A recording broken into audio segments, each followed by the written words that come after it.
Hi friends, good afternoon. I'm so sorry. We got a little carried away. We thought that it's gonna get delayed further. So thank you very much. Good afternoon, friends. So today we all have gathered here for this session, which is about customer experience. So we will discuss about customer experience and how to take it to the next level. So if we look at, let's say, a few years ago, the customer used to think or they used to prefer for a good product quality. If you have a great product, if you have a good product, depending upon the positioning that you have, the customer would love to buy it from you. But then over a period, we all know that technology evolved, online came, and with that came convenience. Customers started looking for convenience, anytime, anywhere delivery, COD, free returns, easy returns. But today's customer, if we see, they've evolved and they want both quality and convenience. Isn't that so? All of us are retailers. Do we all agree with that? Now, this needs a fine balance. As retailers, we have to give great quality products. Of course, in offline, we have to have great location also and a great customer experience also and convenience. This, in my view, has become an art. Retail is a science as well as an art. This particular part, I feel, is an art. And today, we have some great artists amongst us who will share about their experience, about their strategies, how to take that customer experience to next level. So are we ready to listen to them? Yes? Thank you. So let me start with Manish, you first.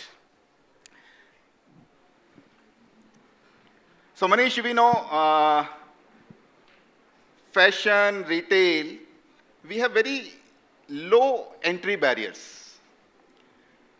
Over the last few years, a lot of new age retailers, new age brands have emerged, and they provide excellent surveys, excellent customer experience. You had a brand which was predominantly an offline brand earlier. With this change in technology, evolution of a lot of new things, how do you adapt all this technology? Just before this session when we were talking, you said that Meta is a passe now. I was very surprised to hear this because for me, I think we still have to go some steps there. There's some distance to be traveled. How do you adapt this new technology? How do you ensure that the customers get good experience as well as good products? Sure. So, Rajesh, as you said, as in, probably we were artists, now we are trying to become scientists. So, the reality is that any company, and especially you look at any industry and fashion, importantly, as in, when I look at it, effectively, we have to become, and I keep saying this to my team, and some of them are like taken aback when I say that effectively at some point of time we have to become a technology company. Uh, when you look at as in what people around us are doing or what we were doing, the reality is that it's an evolution. It's not something that has suddenly come up because e-commerce has evolved or there are certain new players. Uh, think of it as in, let's look at simple things. In terms of you make a great product, how do you tell that story? Because from a consumer perspective, as in that becomes an experience. So what's happening today is that marketing is changing. Instead of doing one single campaign, you are doing a lot of content. So effectively, as in, if you previously what used to happen is that you will do one campaign wherein you'll have probably one or two, as in videos, 8, 10 shots, and that's about it. You'll live with it through the season. Today, if you are doing 400 SKUs or 800 SKUs through the season, you have to talk about those 800 SKUs and you have to make content about it. So that content is a part of user experience, and I'll give you an example. As in, I was in the Hackett store. Globally, we are part of AWWG group. We also own Hackett and Fashionable apart from Pepe. So I was in this store in Madrid, and there was this customer who was standing there. He had bought a 945 euro jacket, and then suddenly on the screen he saw this typical burgundy color jacket, and he said, this looks nice, I want this also. This wouldn't have happened had we not developed content for it. You look at another example. We had stores, so think of it personalized recommendations. We were doing it from our stores long back before personalized recommendations came in online.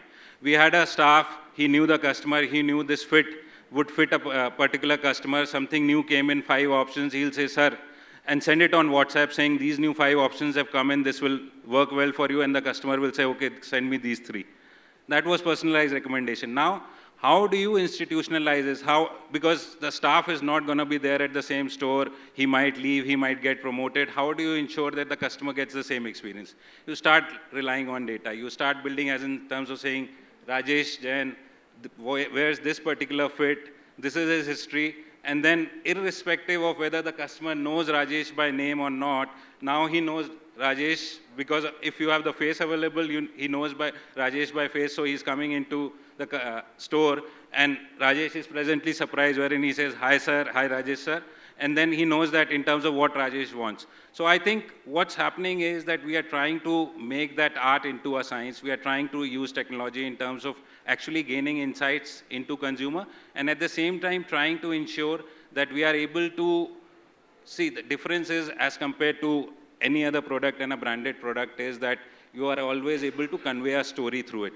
How are you able to convey those stories well? So that's where you are as in taking steps in terms of improving your content, making that much stronger. So those are 2 small as in points wherein I think we are enhancing consumer experiences. So practically you have incorporated technology in such a way that there is no difference between the customer, whether it is offline, online, tech-savvy, traditional customers, all have been taken care of. All have been taken. And again, you look at it from an online consumer perspective. Previously, as in consumer and how online starts anywhere across the world, as in they're driven by discounts, today there is a consumer who's looking at delivery timelines. So for them, one is the PDP that you do, as in how well are you able to shoot the product, how well are you able to, as in do content in terms of saying what are the ingredients of the products, again, sustainability in terms of traceability, what can you tell about that? And then secondly, in terms of when you look at it for an online consumer, delivery timelines is an experience. So can you deliver in 2 hours is still difficult for us, but can you do a same-day delivery? Can you do a next-day delivery? Those are experiences that are started mattering in the online world. Wonderful. So that was Manish from PayPay for you, because many of us came late, so you may not know, I mean, a lot of you know most of us, but still I would say that Manish from PayPay.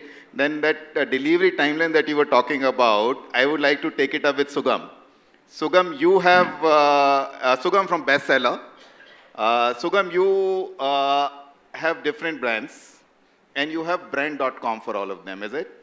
True, true. Now, when Manish told just now about the delivery timelines, what I would like to understand is there is a lot of talk about 2 days delivery, 1 day delivery, same day delivery, 2 hours delivery. Do you think that a fashion customer really wants that 2 hours delivery, 1 day delivery? Does it make a difference to customers' mind when it comes to fashion? I can understand it for, let's say, if I want to order my food, I would like to be delivered to me within half an hour. But for fashion, are the customers not willing to wait for, let's say, a day or 2? Does it really make a difference? Will that customer go away? So purely if you ask me if the customer wants it in the next hour, answer is a yes. Customer wants everything and they want it now. But I think there's a trade-off. Does the customer want the right product, the right quality, at the right time or a manageable time? I think for most of us that holds true. At the same time, is it profitable for an organization to be able to deliver in a certain amount of acceptable timeline? There are no mistakes in ordering. You're not sending a wrong product. The representation of the brand is happening correctly via the last mile courier agency or whosoever is managing it. So I think the entire process of it, you can of course try to hurry it up. I also remember when e-commerce started, it was more than a week that you would get merchandise in. But at the same time, I think it started to reduce. In absolution, trying to answer your question, should we do it? Answer is a yes, but are we able to do it profitably? As of now, probably no. I think I'll not get into a very deep into omni-channel hyper-localization and all of that. I think we're not selling a standardized product in fashion, first of all. There are thousands and thousands and thousands of SKUs. Yes, we talk about dark stores. We talk about a lot of availability at various distribution centers and all of that. I think a lot of that is noise and it's impractical. At the end of the day, if you're able to send the right merchandise to the customer at a decently all right timeline, I don't know whether it's 48 hours or 72 hours or whatever that timeline is, I think the fashion customer, to end this point, yes, the customer will wait or can wait. Great. So that was my thought as well. I would just like to switch gears a little now, and I would move to Lavanya. Lavanya, when I was discussing with you just before the session, and you told me a very interesting fact, that you have saris, Lavanya from Nalli Saris. You have saris which range from 600 rupees to 2 lakh rupees in the same store. And the same staff caters to the customer, any customer who walks in for a 600 rupee sari, and the other customer who is walking in for 2 lakh rupees sari. It's amazing. So my question is that how does your staff handle that kind of customer variation? The same customer is being handled by the same customer, not the same staff is handling a 600 rupee customer also and a 2 lakh rupee customer also. How do they change their mindset? What kind of service that you, what kind of training you give to them? What kind of staff do you choose? That's very interesting. I'm sure many of us here would like to understand this, because I think most of us have defined positioning. Either we are premium positioned, or we are value positioned, or we are let's say an aspirational position, but this is it's simply mind-blowing. How do you handle this? Okay, thank you for that. So there's a few different ways, but when we talk about the offline stores, and we have a few different formats, but most of them happen to be large format stores, and a lot of our staff are also very tenured, right? So if you look at the flagship store, the average tenure is around 18 years, I think, which means that half of them are actually have been with Nalli beyond that.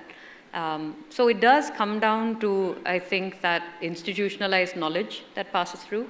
But the quick answer is, A, your staff has to really know your product. B, your staff has to really know the customer and be very tuned in to the customer.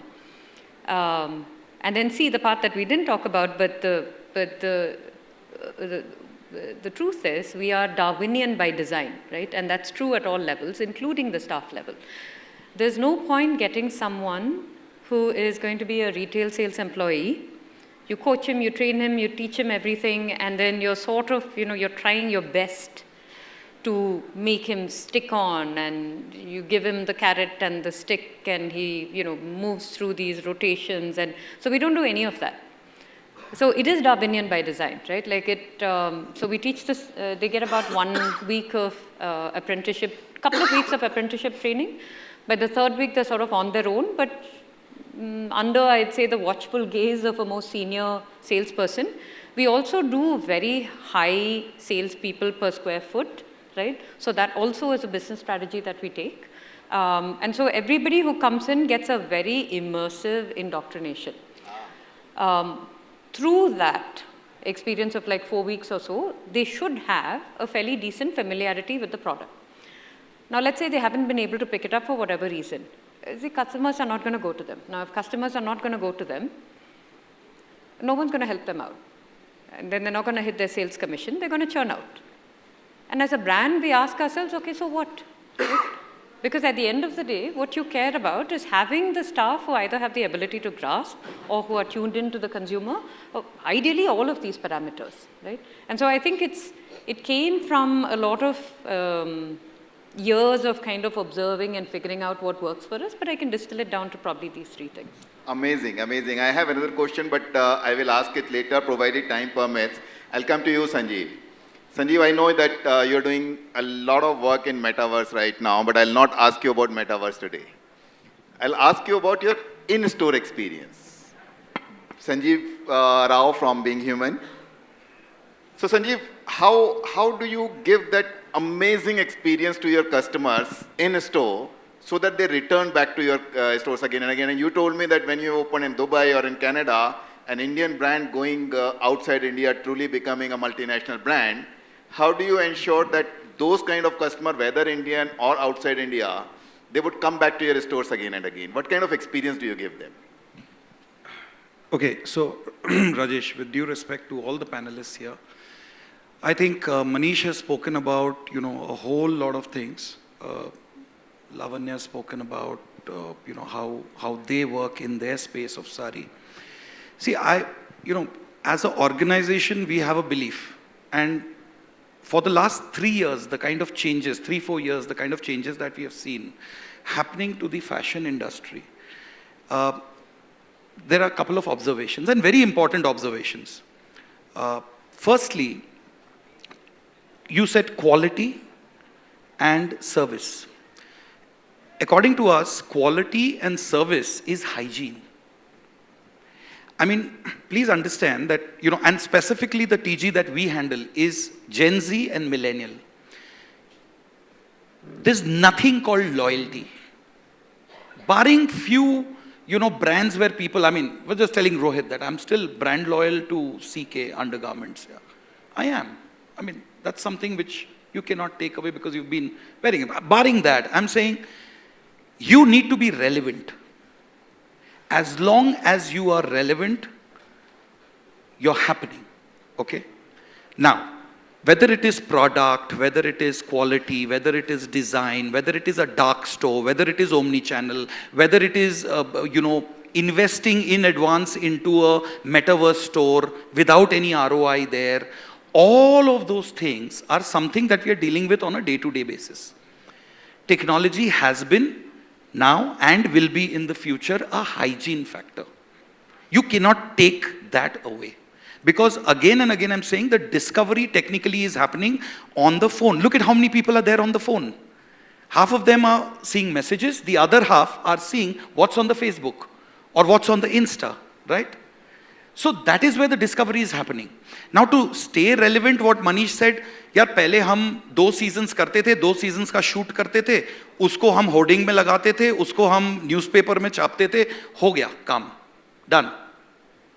आज वही 800 SKU, 1000 SKU का हमें photos निकालने पड़ते हैं with good models, put it on a carousel, put it on Facebook, put it on Insta, put it on all the places, talk about it, digital investments have gone up, all of that is hygiene. The way we look at customer experiences, if you keep all of this as a standard, then our customers who come in have a purpose to come in. That is what we drive as a brand. Now, for example, if we are doing upcycle and recycle, we have seen that Gen Z and millennials are picking that trend up like nobody's business. We do it because it comes naturally to us. So do you also communicate it to the customer? Absolutely, we do that. And how do you do that? Digitally. Digitally. You cannot expect me to, of course, you can say that, okay, everybody who's from Mumbai, if I have to take a Carter Road hoarding, how much is it going to cost me? Right? It's going to cost me some sinful 6 lakhs, 8 lakh rupees a month. Imagine if I put that 8 lakh rupees into digital, what does that do for me? Wonders. I can geotag, I can go specific to the buckets of consumers that I want to, go to. So coming back to the store, to the experience in the store, there are people who basically come to say that, hey, you know what? I heard y'all are doing a large range of PET bottle recycled denims. Can we buy that? Hey, we heard that, you've tied up with fair trade and you're doing fair trade cotton and doing a full range. Where is that? Can we buy that? So and fashion has to be at the highest level. You have to have the color shades of the season. You have to have the trends of the season. All of that is hygiene. What we are talking about is hygiene. But what we drive is the purpose. That is the consumer experience that we are trying to create. Hey, today we have done, and my whole team is here. They know what we discuss every day in office. The next innovation. So we exchange denims. You get your denim from anywhere. We don't care. Any brand. We take the denim back. We have an NGO. That NGO converts that denim into tote bags, sling bags, doing all of that. We call the consumer back, give it back to them. Great. That is the experience. Great. Right? So you're saying quality and experience are hygiene factors, and you're going beyond that. Purpose is how you drive your customers For back us, to your yes, stores for us. and for your product. And I'm Great. not saying, Amazing. and I'm not saying brands who do not have a purpose are not successful. They are definitely successful. But if you have a brand which has a purpose, we believe that with Gen Z and millennial, it's a faster go-to-market. Amazing. So coming to you, Sukanya. Sukanya from Kama. So Sukanya, you have a unique product positioning. Do you have online presence also? So do you think that your customer who goes online is a different customer than an offline customer? Or how do you give the same experience to an online customer or an offline customer? And let me go a step further to ask you whether you think that there is a need to give a unified experience to online and offline customer, or these can be two different set of customers with different type of experience? So I think I'm the only beauty brand here, which is interesting because beauty has higher engagement. You use it on your skin, it's much more personal. On your question on the customer journey, online or offline, there are differences, and I think what unifies the two is the product is the same. There are a different type of consumer who discovers it in offline because you have the whole touch and feel in offline of actually being able to feel the product. And you have online where the customer is used to getting a lot of information which is built into the product story. So both are important. And there is a lot of cross. You could have been reading something online and you want to experience the product offline. You have bought something offline, you're happy, you're a brand fan, you do your replenishments online. But I think what is important is the communication or the strategy of how we approach the consumer is consistent. I would say it's a choice of the consumer where they interact with the brand, but the brand story, the brand philosophy, the brand product positioning, the brand's portfolio of what we have is common. So in that sense, we try to ensure it's seamless. So you have the same product line, Absolutely. same pricing. Absolutely. So it's one brand, one voice. It's one brand, one voice. You see a Kama on a platform, on our own stores, on our partner stores. It is the same product which attracts them. And you also give the same kind of customer experience whether the customer is online or offline. Of course, there are nuances of offline and online. Given the environment in which we interact, I would be still talking with Kama of Ayurveda as my core. I would be talking about skincare as my core. I would be talking about the same problems or speaking to that audience of the customer whose search words would be the same skin problems. Whether you come into the store and ask my team member on the store that what do I do for this particular problem I'm facing, that becomes a digital search word which leads them to the Kama side if that is as a solution. Amazing. Rohit, next question to you. Rohit from Tommy and CK. Rohit, you have two brands, Tommy and CK. You're online, you're offline. You're in EBOs, you're in MBOs. You're in company-owned, you're in franchisee. So practically all formats of retail which are possible for an international premium brand, you are present there. Do you see your customer differently for all these different channels, or do you see them as one customer? Do you give them different experience for different brands or different channels of distribution? Or you give them a unified experience? So what is the strategy that you have for Tommy and CK?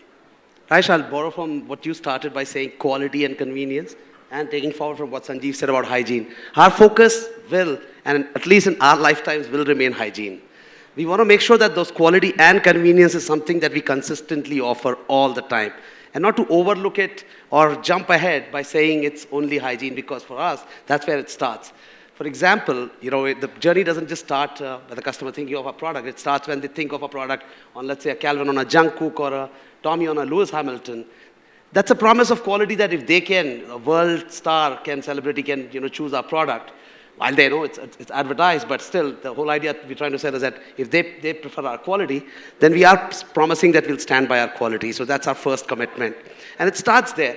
And from there, when it comes to convenience, today the rich, the way to establish a rich from a non-rich is somebody who has time.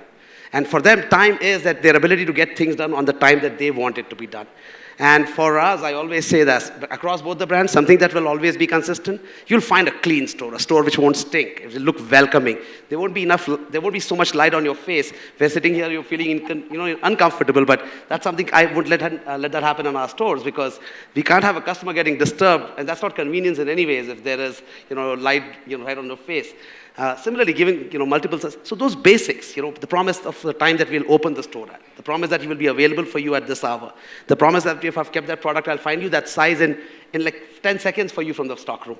I think if I am able to crack that, I will continue to be relevant across the brands. And this whole thought about, the difference, as I say, between the two brands is my Calvin customer is a little more loyal, a little more attached to the brand, easy to work with, show them a little bit, and they'll be happy and take away the product. The Tommy guy is a little difficult one. We have to give them 3 times the offering, then they will pick out and choose out what they want to. But eventually, if we maintain the hygiene, the speed of service, giving them that quality, getting them what they want, and do it in the shortest amount of time possible, I think they go back happy. And we believe that so far the customer has been blessing us with his wallet and the spend from his wallet. So customer is right always, and we'd like to believe that. Great. So, do I have only this time that is being shown on the screen, or I have more time? Anish? 2 minutes. Okay, so if it is only 2 minutes, I won't ask any of you any more questions. I have a lot of them. Maybe I will take them up offline to understand and enrich my knowledge. But any question from the audience, from any of the panelists? Anybody? Any question? Yes, please. Could you please introduce yourself and say who you are asking the question from? I'm Neena Lekhi. I'm the owner of Baggett. And I think online really, so the last guy, the Tommy and CK. Oh, sorry, not familiar with the names. Rohit, okay. So I think, online customers are always looking for, itna % discount.